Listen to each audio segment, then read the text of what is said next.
Hello, hello, hello, hello, friends. This is Kishore Dharmarajan with you, and hope you're all having a great evening. So, we are back with one more live session today, and today we are going to talk about an upcoming webinar which we are planning to do on Sunday. That's at Sunday at 2 p.m. It's called Retail Trends Shaping 2022. So, as you know, for the last 24 months, a lot of changes have been happening in almost every industry. The pandemic has kind of affected every industry which is out there. And the retail industry is one such which actually went through massive changes and challenges. So, what we have done is we have invited thought leaders from the retail industry to come and speak in the webinar. It's happening on Sunday at 2 p.m. So I will leave a link to attend that webinar below this video. So after this video is done, I shall leave a link below and you can come and register. And you can listen to the webinar from the comfort of your home or office, just using a mobile phone or laptop or tablet. And you can get a lot of insights about what's happening in the retail industry because that affects a lot of people and the learnings from the retail industry will be very useful to all of you. So as you know, from a marketing point of view, retail is one of the toughest industries to operate in. B2C is always difficult.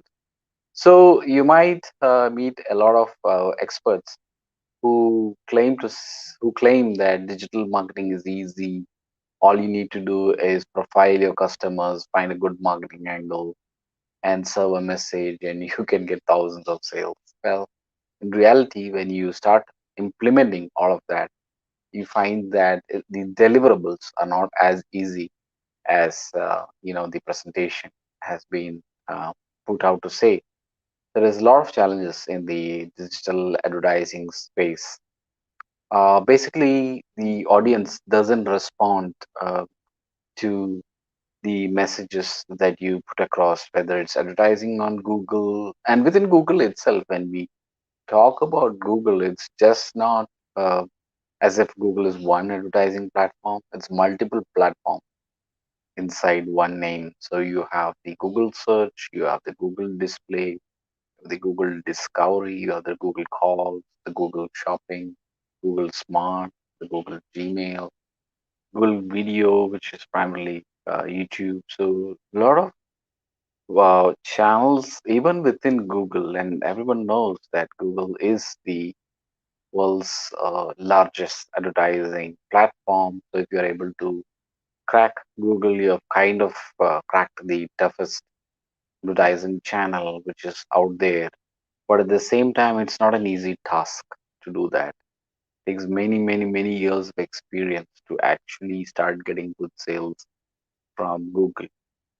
A lot of people who are very good at teaching digital marketing are theoretical experts who haven't really run any campaigns, who haven't really faced major challenges inside the advertising platform. So, for example, if you start running campaigns on Facebook or Instagram, you might get a lot of conversions on day one. Maybe you're spending 1,000 dirhams per day and you are getting back 10,000 dirhams in sales and things are great. But then what happens is you feel that, if you put in 1,000 dirhams per day and you got back 10,000 dirhams, now let me put 2,000 dirhams back. And theoretically, you should be getting back 20,000 dirhams, right? But what happens is when you put in 2,000 dirhams, the 10,000 dirhams which you used to get might get reduced to maybe 5,000 dirhams or 7,000 dirhams, and now there is no way to scale up. So you find that scaling up is not so easy, and it's very difficult to scale up. Hi, how are you? Nice to meet you. Feel free to introduce yourself. Hi, Kishore. Thank you very much. I'm sorry, I was trying to figure out StreamYard. Thank you for this. My name is Bushra. I run a translation digital agency. We primarily work with clients who are looking to connect with Arabic speakers online, and we do everything, but we try to focus on doing it in Arabic only for English speaking clients. Great. Yeah, feel free to talk about when your company was formed and how long you have been and where you are situated. Yes, so we started uh, when we started around 2016, but it has been on and off for a while due to personal circumstances. I'm back and trying to get things going since earlier this year, and it all started when I decided to become a freelance translator, and I realized that was not sustainable as a long-term career. um, just freelancing was not going to help me fulfill my dreams, and I wanted to expand. And one of the reasons I got into translation is that I find that there is a very uh, big gap in between Arabic and English content online, and I'm trying to fill that gap by helping businesses create quality content in Arabic for their Arabic speaking consumers to read and understand more about their businesses, while at the same time educating them on very important issues ranging from sustainability to healthy nutrition and even safe sleep for babies, everything.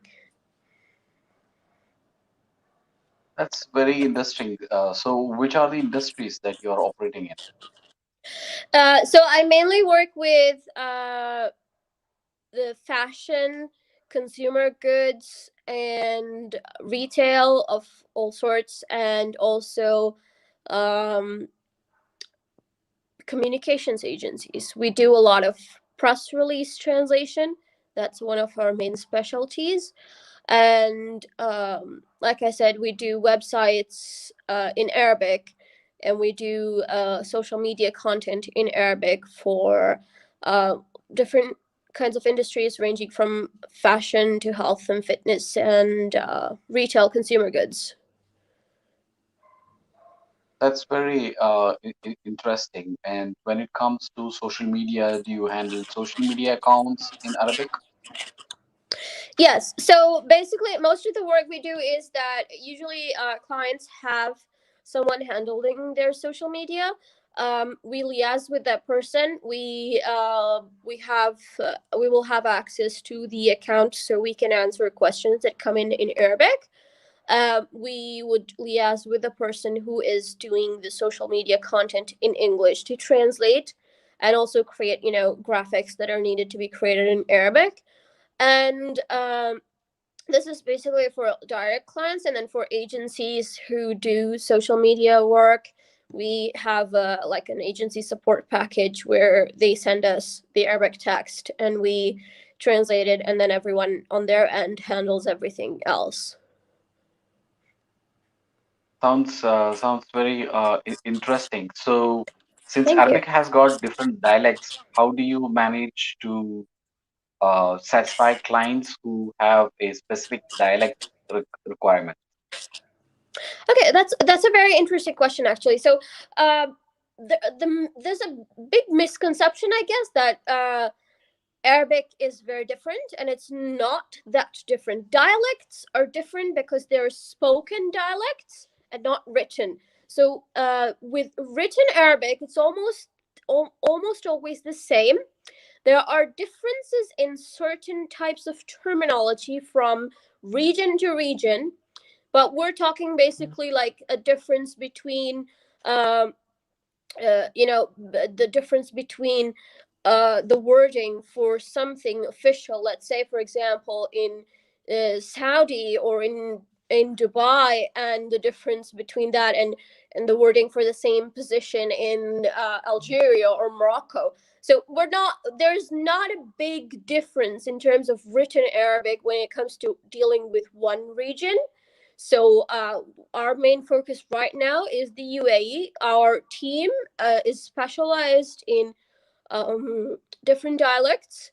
We speak 5 different Arabic dialects fluently. I personally speak 3.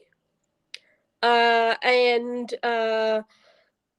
The way we work with this is that we talk to the client. Do they want to write written Arabic?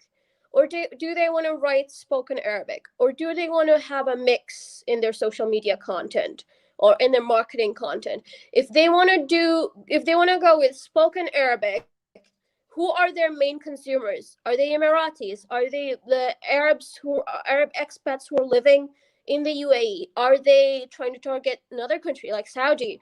If they are trying to target another country like in Saudi, are they targeting the eastern side or the western side of Saudi? Because there is a big difference in how they speak and how they pronounce certain words. But if we're going for written, we try to do very little variation in terms of the dialects that we're using. We try to write normal, modern, standard Arabic, which is what's taught in schools, which is what everyone uses to write. And then we apply only certain modifications to try to make it more conversational. That's very interesting to know that the approach that you're taking. And Thank if you. the audience has to reach out to you, how can they reach your company? Okay, so we they can reach out to me on LinkedIn or on I don't know where you're streaming this. Are you streaming this as in Facebook as well? We our company's name is Aurora Hikma. That's I don't know. Should I put this in the chat, or how does it work on StreamYard? I'm Yeah, not sure. so even I'm new to StreamYard, so and streaming Okay. in multiple channels. So what you can do Okay. is I'll share a link with you to the Facebook group where it is streaming. So Okay. below this video, you can actually enter your website details so the audience can reach you. That sounds fantastic. Okay, and if anyone else is writing it down, it's AURORAHIKMA.com. Yeah, very easy. Yes, it's not I very think hard. that's right. Yeah, fantastic. Thank you Thank, so much for taking your time out and wishing everyone a great rest of the day. Thank you. Bye. thank you very much. Thank you, Kishore, for this opportunity. Thank Bye. thank you. Thank you.